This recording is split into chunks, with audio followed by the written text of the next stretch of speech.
आप लोगों में जो अध्यक्ष हैं, उनसे मेरा एक अनुरोध है। मैं भी अध्यक्ष हूँ, मसीह के दुख भोग का साक्षी और भविष्य में प्रकट होने वाली महिमा का सहभागी। आप लोगों को ईश्वर का जो झुंड सौंपा गया, उसका चरवाहा बने, ईश्वर की इच्छा के अनुसार उसकी देखभाल करें, लाचारी से नहीं बल्कि खुशी से, घिनावने लाभ के लिए नहीं बल्कि सेवा भाव से, अपने सौंपे हुए लोगों पर अधिकार जताकर नहीं बल्कि झुंड के लिए आदर्श बनकर।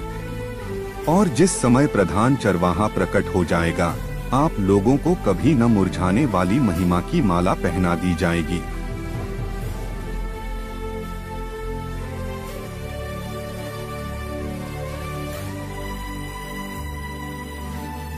ईसा ने कैसरिया फिलिपी प्रदेश पहुंचकर अपने शिष्यों से पूछा, मानव पुत्र कौन है?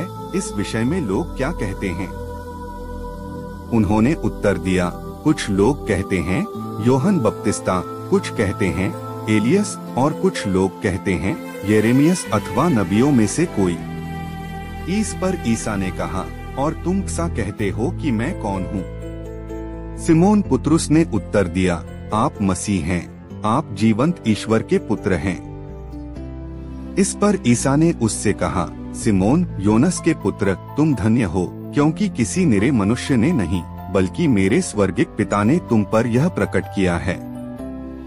मैं तुमसे कहता हूँ कि तुम पेत्रुस अर्थात चट्टान हो, और इस चट्टान पर मैं अपनी कलीसिया बनाऊंगा और अधोलोक के फाटक इसके सामने टिक नहीं पाएंगे। मैं तुम्हें स्वर्ग राज्य की कुंजियां प्रदान करूंगा। तुम पृथ्वी पर जिसका निषेध करोगे, स्वर्ग में भी उसका निषेध रहेगा, और पृथ्वी पर जिसकी अनुमति दोगे, स्वर्ग में भी उसकी अनुमति रहेगी।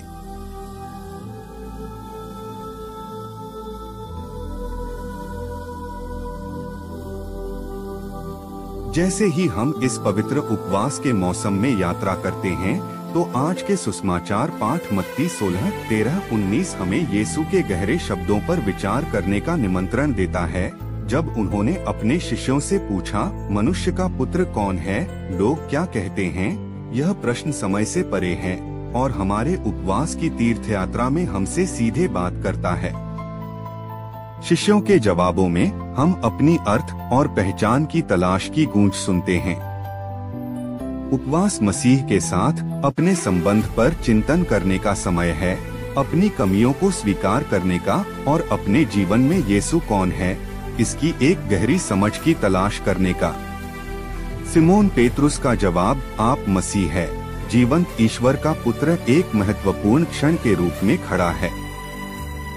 जवाब में यीशु पेत्रुस की पुष्टि करते हैं और घोषणा करते हैं, धन्य है तू यूहन्ना का पुत्र सिमोन, क्योंकि मांस और लहू ने यह तुझे प्रकट नहीं किया, बल्कि मेरे स्वर्गीय पिता ने। यह विनिमय हमें यह सिखाता है कि यीशु को मसीह के रूप में पहचानना एक दिव्य प्रकटीकरण है, एक अनुग्रह जो हमें ईश्वर के प्रति खुलेपन के माध्यम से प्रदान किया जाता है। प्रभु का पेत्रुस को वादा, मैं तुझे स्वर्ग के राज्य की चाबियां दूंगा, कलीसिया को दिया गया अधिकार सूचित करता है। चालीसा काल के दौरान हमें यह चिंतन करने का आह्वान किया जाता है कि हम अपने जीवन में इस अधिकार का कैसे उपयोग करते हैं, विशेष रूप से प्रार्थना, उपवास और दान के माध्यम से। चाबियां बांधने और छुड़ाने की शक्ति का प्रतीक हैं, हमें मसीह के माध्यम से दी जाने वाली कृपा और क्षमा की याद दिलाती हैं। किसी अन्य व्यक्ति के बारे में जानने के लिए अक्सर व्यक्तिगत संपर्क और सुनने की आवश्यकता होती है। यीशु के साथ बिताए समय ने एक ऐसी छाप छोड़ी जिसने सिमोन को यीशु को एक प्रतिज्ञात के रूप में देखने के लिए प्रेरित किया। वह यीशु को जीवित ईश्वर के पुत्र मसीह के रूप में पहचानता है।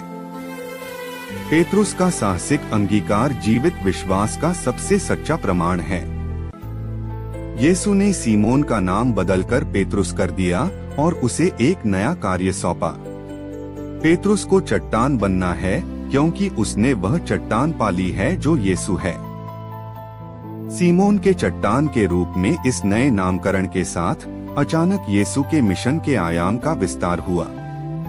यीशु ने अपने मिशन को जारी रखने का कार्य सौंपा।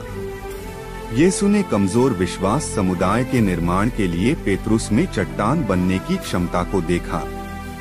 यह हर युग में आवश्यक है अगर लोग खुद को मसीह के शिष्य साबित करेंगे। आइए हम ईश्वर के राज्य की स्थापना के अपने मिशन को जारी रखने के लिए हमारे माध्यम से कार्य करने दें। आज हम प्रेरित पेत्रुस के धर्मासन का त्योहार मनाते हैं। सिंहासन उसमें विराजमान अधिकारी का प्रतीक होता है। इसलिए हम आज पेत्रुस और उनके उत्तराधिकारियों के अधिकार और सेवा कार्य का त्योहार मना रहे हैं। कैथोलिक कलीसिया में पेत्रुस के उत्तराधिकारी संत पापा या पोप के नाम से जाने जाते हैं। यीशु ने पेत्रुस के एक विशेष सार्वभौमिक अधिकार का उल्लेख किया था जब उन्होंने उससे कहा, तुम पेत्रुस हो और इस चट्टान पर मैं अपनी कलीसिया का निर्माण करूंगा। मत्ती 16:18। 12 प्रेरितों में पेत्रुस यीशु द्वारा अपना शिष्य बनने के लिए सबसे पहले बुलाया गया था। उसे यीशु द्वारा बांधने और क्षमा करने का विशेष अधिकार दिया गया था। यीशु ने उसे स्वर्गराज्य की कुंजियां प्रदान की। 12 की सूचियों में पेत्रुस का नाम सबसे पहले स्थान पर है। पेत्रुस यीशु के सार्वजनिक जीवन के लगभग सभी कार्यों में यीशु के साथ उपस्थित थे। वह प्रेरितों का इतना प्रतिनिधित्व करता था कि कभी कभी प्रेरितों को पेत्रुस और उनके साथियों के रूप में संदर्भित किया जाता है। लूकस 8:45, 9:32।